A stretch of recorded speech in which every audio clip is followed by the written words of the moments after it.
Hi, I'm Julian Callegari, and this is the story of my time as a background actor on HBO's The Gilded Age.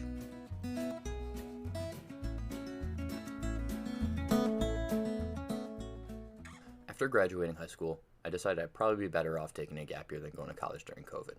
I didn't want to be stuck taking online classes, locked up in my dorm, not being able to have a true college experience. It was a tough decision to make because most of my friends did go to school, and I wasn't exactly dying to spend another year at home with my parents. Taking a gap year ended up being a great decision. I worked 3 different jobs and still had a pretty good year. By far, the coolest job I had was working as a background actor for The Gilded Age, a new HBO show that my mom was working on. I joked with her throughout the year that she should land me a lead role since I was going to be home all year anyway. Around March, she told me she talked to the casting agent and found that there actually was a role that I would be a good fit for. The role was to be a footman, which is basically like the butler's butler for super rich people in the 1880s. I sent pictures of myself to the casting agency, and about a week later they told me I had landed the role. This news was very exciting but also very scary. Up until this point in my life, I had literally no acting experience. I arrived on set at 5 a.m. for my first day of work. I'd been on set a few times in my life before, but it was always just to visit my mom at work. This was my first time ever getting to experience a film set as someone who was at work. First thing when I got there, I saw the hair and makeup people who got me looking nice and clean. Afterwards, I went to costume where I put on extremely uncomfortable 1880s garb that I would spend the next 14 hours wearing. After that, I went to holding where I just waited. Now here's the thing that you probably don't know about being a background actor. There's a lot of just waiting.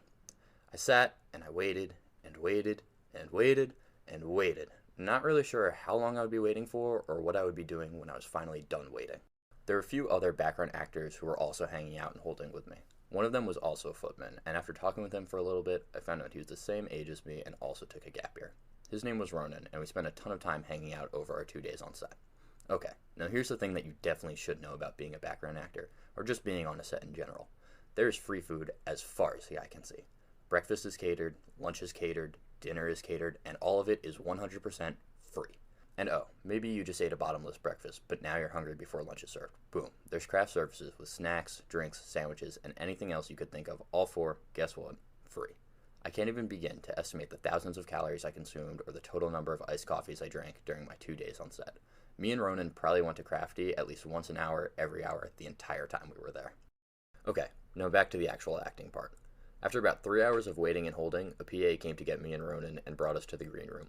We were filming on location at a mansion in Yonkers, New York, and the green room was a small room upstairs that we sat in as they explained to us what we'd be doing in our scenes.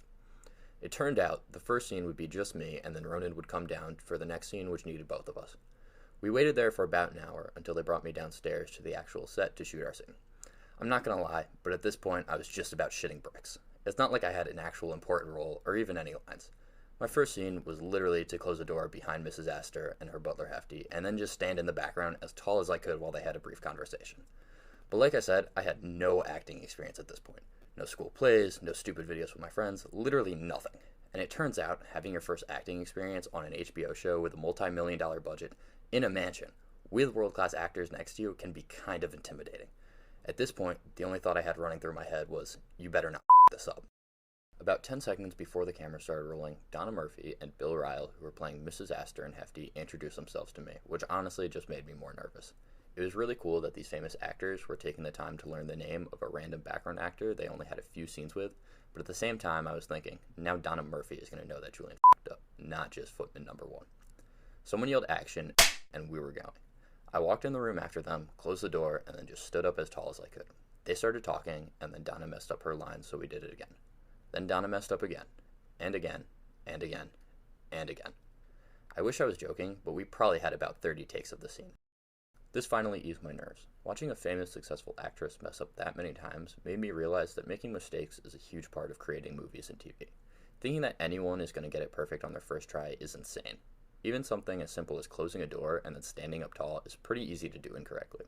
There were a few times where I closed the door a little bit too fast or stood a little too far left for the director's liking, but it really wasn't a big deal. Someone would just come over and let me know what I could do to be better, and then I would try to do that on the next take. We finished up the 2 scenes, and then a PA took me and Ronan back to holding. It was lunchtime, and of course, at this point I was starving after an hour and a half of vigorous door closing and not being able to go to Crafty. We ate lunch, and I sat in holding until around 7 when someone finally came and told me I didn't have any more scenes for the day and I could go home. The next day was pretty much the same thing. I had 2 scenes before lunchtime, and then sat in holding until 7 when I was sent home again. Overall, I'd say my experience as a background actor was pretty awesome. It was a lot less high stress than I thought it would be, and it was really cool to experience a film set as an actor. Oh, and here's the real best thing you should know about being a background actor. You make bank. I was clocked in for 28 hours over my 2 days on set. I was actually acting for maybe about 3 of those hours. The other 25 I spent eating, playing cards with Ronan, or watching The Wire on my computer.